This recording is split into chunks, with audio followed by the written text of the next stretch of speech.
Para terminar el tema de las elecciones. Pero Pablo Kuczynski, ¿no? Ya está bordeando los 80, pero eso no es impedimento para que pueda ser presidente. Sin embargo, usted lo ve como una persona preparada. Recordemos que él estuvo en el gobierno de Toledo, en el cual usted también estuvo, y ahora está junto a Carlos Brus. Bueno, hay varias formas de convertirse en un buen tecnócrata. Pero la mejor forma no es precisamente siendo un ministro sectorial, porque hay ministros sectoriales que se dedican perfectamente a su sector, lo saben al derecho y al revés, pero la suma de cargos de cabeza de sector, o sea, de ministro, uno puede haber pasado por 5 ministerios distintos y en el fondo no tener un algoritmo de trabajo en relación con la realidad. ¿Por qué razón? Porque el Estado se organiza por sectores con fines organizacionales. Pero si el Estado trabaja solo por sectores, la realidad no es por sectores.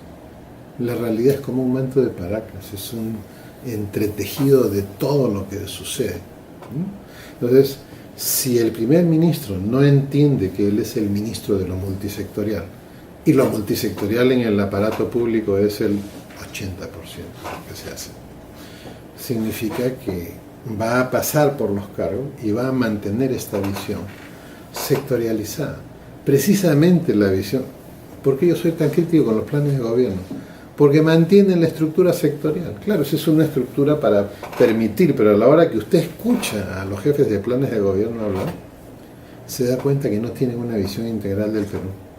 Porque la suma de las partes no hace un todo en caso de una nación, ¿no? Entonces, a la hora que uno, y si usted quiere, pruebas al canto. Abrimos todos los planes y vemos que dicen de educación. ¿Ha leído usted que en algún plan de gobierno se plantee firmemente restaurar la formación humanista en la educación básica? No. Cuando ese es el origen de que hoy día un chico llega a la universidad y no sabe lo que es una premisa, no sabe lo que es estructurar un razonamiento. ¿Por qué? Porque ya no se enseña lógica en los colegios y tampoco en la universidad. Entonces ahí tiene usted un ejemplo. Entonces regresemos al caso del candidato. El hecho de haber pasado por varios ministerios y haber sido primer ministro, que no es el jefe del gobierno en el Perú, sino es el ministro de lo multisectorial, y no haber ejercido como ministro multisectorial, significa que la suma de las partes no hace un todo. Es una muy buena persona, es una persona honrada, y tiene muchos deseos de cambiar el Perú. Pero la suma de errores que ha cometido en la práctica, o el juntar gente que dice que sabe, pero que tampoco tiene una visión integral del Perú, hacen que los discursos sean más al hardware, pues. Y los discursos que van al hardware, todos en una campaña están destinados al fracaso, porque no les dicen a la gente cómo va a ser su vida distinta. Y tampoco le puedo decir que hay que decirle a la gente para hacerle las cosas distintas, porque eso ya no es una entrevista, eso es una asesoría, una consultoría. Entonces, muy buena gente todo, pero ha cometido tantos errores de manejo. Le voy a poner uno, por ejemplo. Sale en una entrevista con una camisa a cuadritos. Prohibido, pues, que en la televisión se veía gris. Prohibido, comunicacionalmente. Y de ahí se va al Canal 7 y la camisa en Canal 7 se veía lila. Es el color de otro candidato, prohibido, y el decorado del set era del mismo color que la camisa. O sea, el candidato desaparecía porque la escenografía se lo comía. Eso es un error del tamaño de un sistema solar en una campaña como esta.